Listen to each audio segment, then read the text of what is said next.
Magandang araw, CSF family. Welcome to Sunday Fast Track, where we ask real-life questions and we give you biblical truths. Ako po si Patrick Estacio mula sa Big Ministry at kasama po natin ang ating speaker na si Pastor Paul De Vera upang sagutin ang ating mga katanungan. Magandang araw po, Pastor Paul. Kamusta po kayo? Okay naman. Okay naman ako. Praise God po.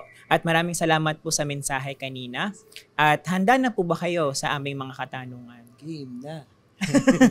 Alright, praise God. Pastor Paul, sa aming unang katanungan, paano ko haharapin ang mga stress sa araw-araw, lalo na kapag usaping pera, trabaho at mga pangunahing pangangailangan? Paano ako magtitiwala na mayroong Diyos na nagkakaloob ng daily bread? Ayan, kailangan makilala muna natin yung ating Panginoon bilang provider. 'Di ba? Jehovah Jireh. Pag sinabi mong Jehovah Jireh, you are my provider. Ibibigay kung ano ang kailangan.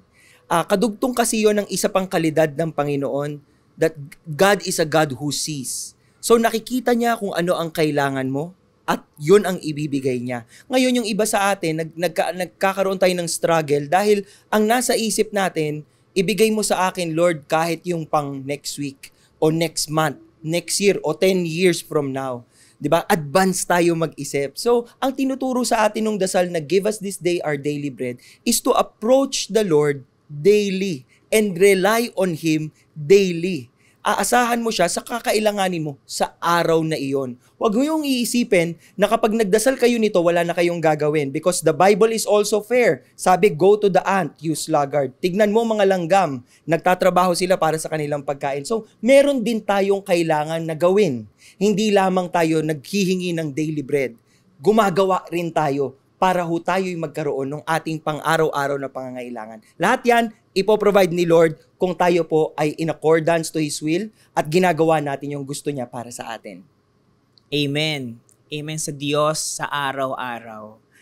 Napakahirap, Pastor Paul, nung ating kalawang katanungan dahil nagkakalob ito ng pagpapatawad. Mayroon po ba kayong mga payo o tips upang makapagpatawad o makapag-move on? Yan. Alam mo, kung kailangan matutong magpatawad, kailangan maranasan munang mapatawad. Isipin mo kung ano yung mga bagay na ipinatawad ng Panginoon sa iyong buhay.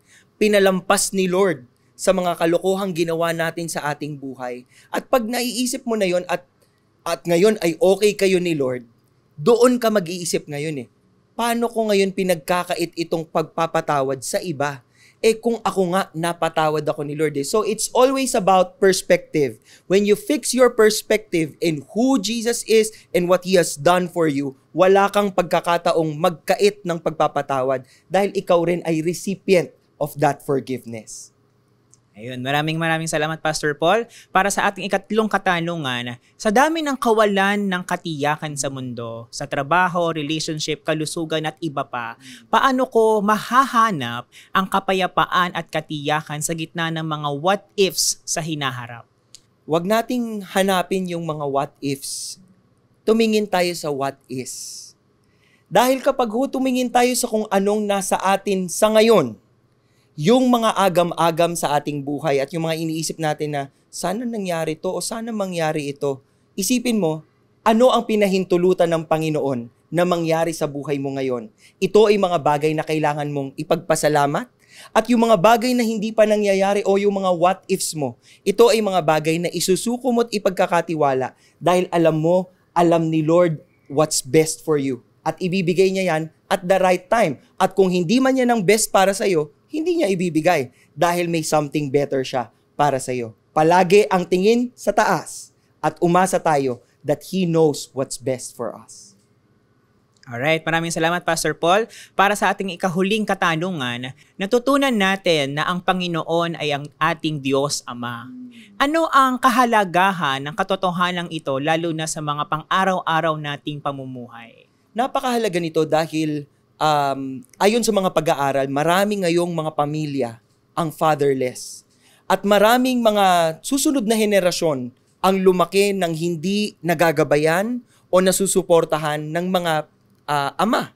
Ito ay komunikasyon sa kanila. Paalala sa inyo na kung ang tatay nyo man ay absent or hindi present or or talagang nawala na dahil sumakabilang buhay na, hindi tayo nawawalan ng modelo na susundan dahil ang ating Diyos ay faithful Father. He is also a good Father. And so if you have your good Father backing you up, mas may confidence ka sa iyong buhay at alam mo, hindi ka niya pababayaan. Tiwala ka kasi sa Kanya. So yun po ang tulong. Kapag kinilala natin ang Diyos bilang ating Diyos Ama, alam po ninyong hawak niya ang buhay mo at hindi ka niya bibitawan.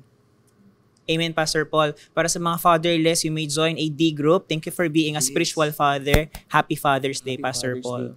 At maraming salamat, Pastor Paul, sa mga pagsagot ng aming mga katanungan. At bago po tayo magtapos, we are inviting you to a 2-day evangelistic concert na magaganap on June 20 to 21, 2025. Makakasama po natin si Jeremy Camp dito lamang po sa CCF Center. Ang ticket ay maaari nang makuha ngayon sa www.ticketmax.ph. And that's it for CCF Sunday Fast Track. God bless and happy Father's Day.